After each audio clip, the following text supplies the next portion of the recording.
देखें, जब आप काफ को बना रहे हैं या काफ के साथ कोई भी हर्फ को जोड़ रहे हैं तो सबसे बड़ी मिस्टेक आप क्या कर रहे हैं।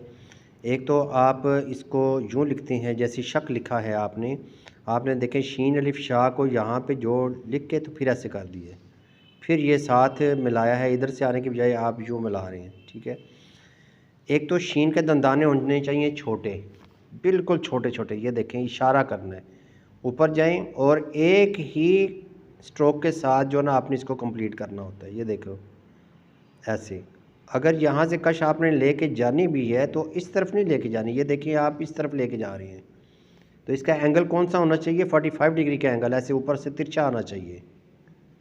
ठीक है, तो वैसे इस तरह लिखना ज़्यादा आसान है कि एक ही स्ट्रोक में ये कंप्लीट करें, उसके बाद काफ की कश बनाएं और फिर आपने पीछे जो नुक्ते लगाने हैं वो लगा रहे हैं। ये देखें फ़े अलिफ फ़ा भी जो ठीक नहीं है, यहाँ से आप आगे चले जाएं, ऊपर से काफ की कश जैसे तिरछी लेकर आएँ। सही है। अब मग को लिखना है, कैसे लिखोगे, मीम अलिफ मा, इसके साथ ही आप आराम आराम से लिखो।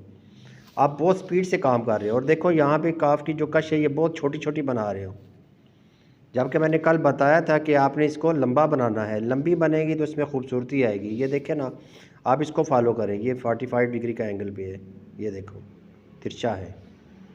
ठीक है, तो इसमें खूबसूरती आएगी। अब देखें, हे का हक या हुक अगर आपने लिखना है, ये नीचे से सिंपल लगाएं।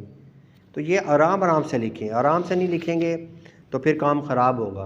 ठीक है, और इधर आने का फ़ायदा भी नहीं है, फिर मुझे और शीट देनी पड़ेगी आपको, काम आपका बढ़ता जाएगा। तो पहले ही काम अच्छा करें, अभी करें काम, आराम से करें, समझ के करें।